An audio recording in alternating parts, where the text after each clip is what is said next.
Let's recap week 8, 5 most important things that I saw. Okay, number 1, last night, the Bills are good. You know what's nice about the NFL every now and then?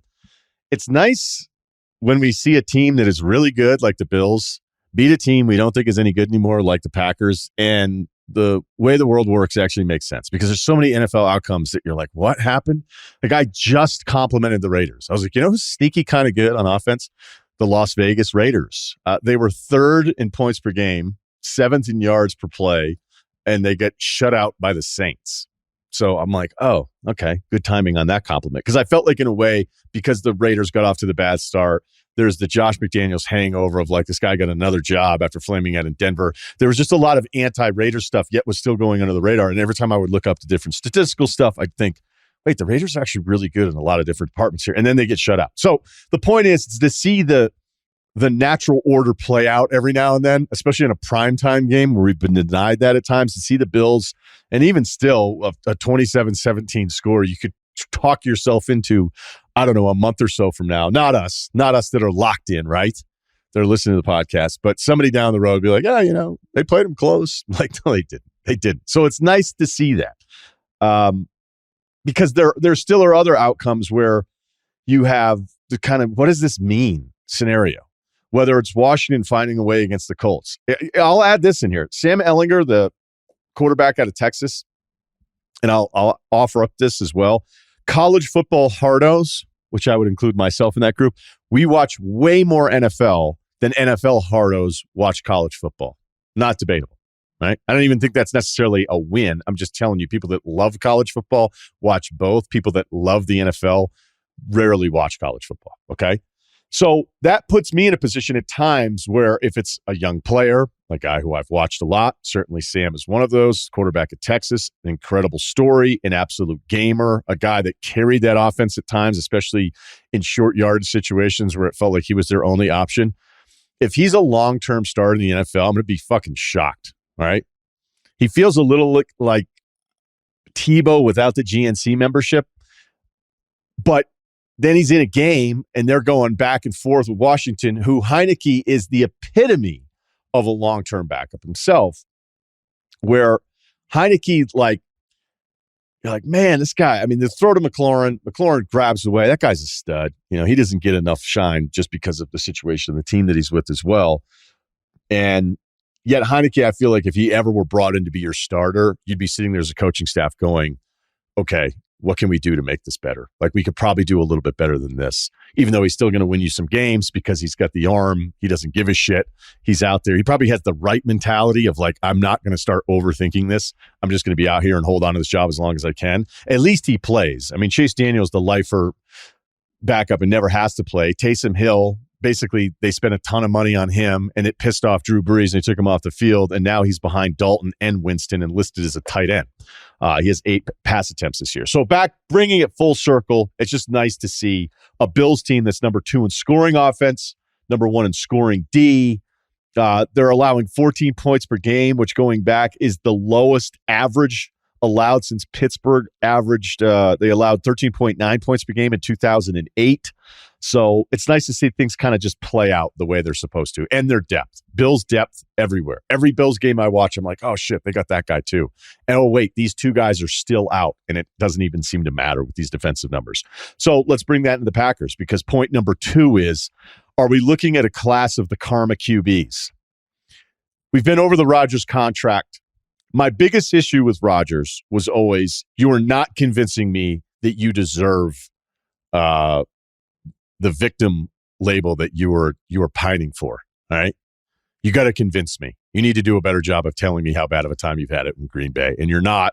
And then you get a massive contract, and then you come back. And there's something to be said of maybe Devontae Adams, if he were more settled in Green Bay and knew what Rodgers was doing, would he still be there? Would they be able to afford him? Could they figure that out? Or do you just want to go back to Vegas and play with Carr? That's a really good part of it too. So let's move on from that. But what about karma? Even though it's tough for people in my business, we don't necessarily believe in it all the time. What about the Russell Wilson karma part of this?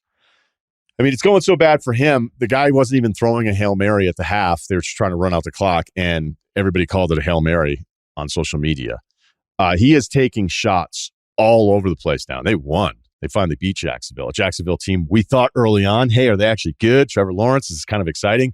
Don't see a lot of that anymore. And I'm not off of it necessarily. I'm just saying it was kind of fun there for a little while, Jacksonville and Trevor Lawrence. Okay, with Russell Wilson now, we had Lockett after the win, after the Seahawks beat the Giants at home. Lockett's quote essentially is, it's nice when no one cares about who's getting the credit. Shot at Russell Wilson.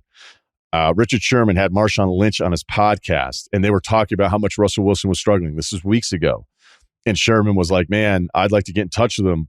And then Marshawn was like, yeah, I would too, but I don't want to have to reach out to your manager. Both expressing that they couldn't get in touch with him directly despite being teammates for almost a decade. And they started laughing at the idea that we actually have to reach out to someone else. His own line getting pissed at him back when he was in Seattle after he went on the media rampage about how bad he has it when half, if not more of his sacks are because he scrambles around so much. Then they talked about his office. He has his own office in the stadium in Denver. Shannon Sharp blasted him for that one. And then they had the Ravens on a team flight, and a guy was taking a video of Justin Tucker, the kicker, and he started talking about Russell Wilson's high knee thing. The kicker made fun of Russell Wilson. So it got me to thinking about karma. Again, I'm not sure that I believe in it 100%. And if I were worse at my job, I would throw Brady in this mix as like, oh, he's struggling because I've made two good examples, and I'll make a third one that's bad, but three is more than two. So I'll just do that. And I'm not putting Brady in this group. You know, it's not his fault he married somebody that can't stand that he only has 7 to 8 months off. But the fact this is going so bad for Rodgers and Wilson on the field at the same time after constantly complaining about their plights with teams that won, it can't help but pop into my mind and make me think about it. Number 3, let's take a look at the playoff seeds. Tennessee's actually number 2 in the AFC now. Kansas City is a 3 seed. Does any of this matter? I just like going over at this point of the season, so we're going to do it. The difference with that, the tie break, is that Tennessee's 4-1 against the AFC. Kansas City's 2-2. Baltimore is the toughest strength of schedule of any of the 7 AFC teams slated in the playoffs right now. The Chargers are the 7th seed. They're 4-3. That's versus a 394 strength of schedule. It is so far and away the easiest so far that it is concerning. Yes, there have been injuries. They should still have a better record. The NFC, how about this? Philly, 1 seed. Another win. We're going to get to an amazing stat here on Jalen Hurts. Minnesota's your 2 seed. They're 6-1. No one cares. That's how anti-Kirk Cousins everyone is. And by the way, I am too. But they have all these weird stats. They're 17th in third down percentage. They're 18th in yards per play, but they're 8th in points per game because they score touchdowns when they get into the red zone. They're the 5th best offense in the NFL. Their defensive numbers are pedestrian at best. Some of them are terrible. They're 28th in opponents' yards per play. So there's all these things with Minnesota. You're like, well, if this evens out, who is this team? There's some signs that tell you they're not going to be a 6-1 team. Again, that would also be math because you're not allowed to only play 7. Bad joke. But they're number 3 in turnover differential, which may be another part of this. And then your 3 and 4 seeds are Seattle and Atlanta, just like everybody expected. Number 4, speaking of Hurts, here's the best stat I read. I always like Mike Sando's recap on Monday mornings on The Athletic.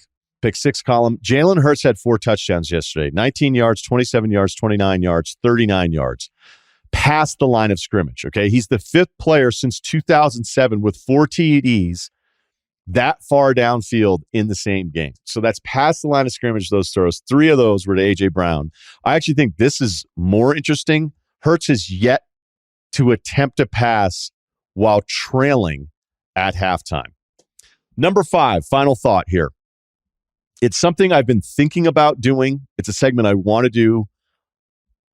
I was thinking about doing it this week, but I'm just not ready yet. But I'm going to get a jump on this because it can be a little dangerous too. Knowing that if I did it right now, some would be right and some would be incredibly wrong. Ranking the quarterback replacement teams. Because next week's the halfway mark of the season. If you look at mock drafts, would Detroit get off of Goff already for a stud? Probably. They could get off his contract after this year as they want. Goff's okay. You know, he's been okay. He's 28 years old. He was probably a little bit better last year. Houston, Davis Mills is the guy in your friend group who you think nothing of, but is a good hang. And you go, you know who's fun? You know who was fun last weekend? Golfing was Davis Mills. That feels like his entire career because he was not the highest touted, draft prospect. He was that, but you watch me like, he's all right. He's much worse this year. He's much worse this year. So I'm not sure that he's the guy. Carolina, I think they'd be bringing in somebody else, probably not somebody else's flamed out top 10 pick. They've already tried that twice. I don't know if Pittsburgh would do it again. I mean, that's one of those weird things where you could miss on somebody because you feel like you owe it to the guy you just drafted, but I don't know. If you ended up with a top 3 pick, do you owe it to Kenny Pickett? Tampa has the 8th pick if you look at the records as of today.